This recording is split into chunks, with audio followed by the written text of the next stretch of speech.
ورحمۃ اللہ وبرکاتہ۔ کیسے ہیں آپ سب؟ امید کرتی ہوں کہ انشاءاللہ خیریت سے ہوں گے۔ تو الحمدللہ آج ہم اپنی حدیث کی پہلی جو سبق ہے اس کو شروع کرنے جا رہے ہیں۔ تو سب سے پہلے میں بتانا چاہوں گی کہ یہ جو میں جس کتاب سے پڑھا رہی ہوں یہ زاد الطالبین کے نام سے ہے، ٹھیک ہے۔ یہ درس نظامی کا جو کورس ہوتا ہے، جو عالمہ ہوتی ہیں یا پھر جو عالم ہوتے ہیں تو ان کو یہ کتاب پڑھائی جاتی ہے، ٹھیک ہے۔ تو یہ حدیث کی سب سے چھوٹی سی کتاب ہے، تو ہم اسی سے شروعات کرتے ہیں تاکہ آپ لوگوں کے لیے آسانی ہو جائے، ٹھیک ہے۔ سب سے پہلے باب ہے الباب الاول، پہلی باب، ٹھیک ہے، پہلا سبق۔ اس کا نام کیا ہے؟ فی جوامع الکلم، یعنی جامع کلموں کے بیان میں، و منابع الحکم، اور حکمت کے چشموں کے بیان میں، و مواعظ الحسنہ، اور اچھی نصیحتوں کے بیان میں۔ یہ باب اس چیز کے بیان میں ہے، ٹھیک ہے۔ اب حدیث ہے، قال النبی صلی اللہ علیہ وآلہ وسلم انما الاعمال بالنیات، کہ بے شک تمام اعمال کا دار و مدار نیتوں پر ہے۔ وانما لامرئ ما نویٰ، اور بے شک ہر انسان کو یا ہر مرد کو وہی ملے گا ما نویٰ، جس کی اس نے نیت کی۔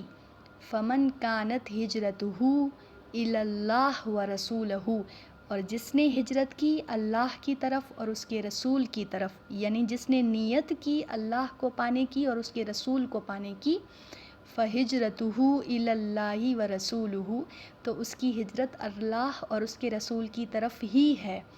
ومن کانت ہجرتہ الی دنیا یصیبھا، اور جس نے ہجرت کی دنیا کی طرف، یصیبھا، کہ اس کو پالے، او امرأۃ، یا کسی عورت کی طرف، یتزوجھا، کہ اس سے نکاح کر لے، فہجرتہ الی ما ہاجر الیہ، تو اس کی ہجرت اسی کی طرف ہوگی جس کی طرف اس نے کی، ٹھیک ہے۔ تو اس کا خلاصہ میں بتا دیتی ہوں کہ اس حدیث میں یہ بتایا گیا ہے کہ ہر اعمال جو ہمارا ہے نا، اس کا دار و مدار کس چیز پر ہے؟ نیتوں پر، کہ ہم نے جس چیز کی طرف جیسے بھی نیت کی تو ہمیں وہی چیز ملے گا۔ اب جیسے حدیث ہم نے سنا یا ہم حدیث یہ پڑھ رہے ہیں تو ہماری نیت ہے کہ اس سے لوگ فائدہ حاصل کر لیں انشاءاللہ، تو وہ ویسے ہی ہوگا، جس طرف ہم نیت کریں گے ویسے ہی ہوگا۔ تو انہوں نے مثال بتائی کہ ایک انسان ہے، وہ نیت کرتا ہے کہ میں کوئی اچھا کام کروں تو جس کے لیے مجھے اللہ اور اس کے رسول کی خوشنودی مل جائے تو اس کو وہی ملے گا۔ لیکن کوئی انسان ہے جو کہتا ہے کہ میں یہ کام کر رہا ہوں دنیا کے لیے، تو اس کو بس وہ دنیا ہی ملے گا۔ اور کوئی کہتا ہے کہ میں کوئی اچھا کام کروں تاکہ فلاں عورت مجھ سے امپریس ہو جائے اور مجھ سے شادی کر لے، تو اس سے وہ عورت مل جائے گی، لیکن آخرت میں اس کا کوئی انجام نہیں ہے، ٹھیک ہے۔ تو جس نے جو ہجرت کی، جس نے جو نیت کی، اس کو وہی ملے گا۔ اس کا مطلب جو ہے صحیح آسان لفظوں میں وہ یہی ہے۔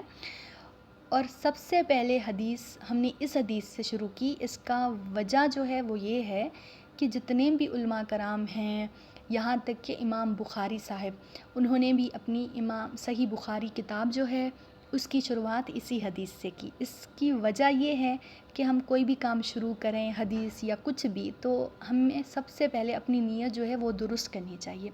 اور یہ حدیث جو ہے جامع کلموں میں سے، اب جامع کلم کس کو کہتے ہیں؟ وہ جن میں الفاظ تھوڑے ہوں لیکن ان کی جو معانی ہے وہ بہت ہی زیادہ ہو، ٹھیک ہے۔ تو انشاءاللہ آپ کو یہ حدیث سمجھ میں آئے گی اور انشاءاللہ آپ اس کو یاد بھی کریں گے اور انشاءاللہ اس سے فائدہ بھی حاصل کریں گے۔ تو آج کے لیے اتنا ہی تھا، ملتے ہیں نیکسٹ سبق میں، تب تک کے لیے اللہ حافظ۔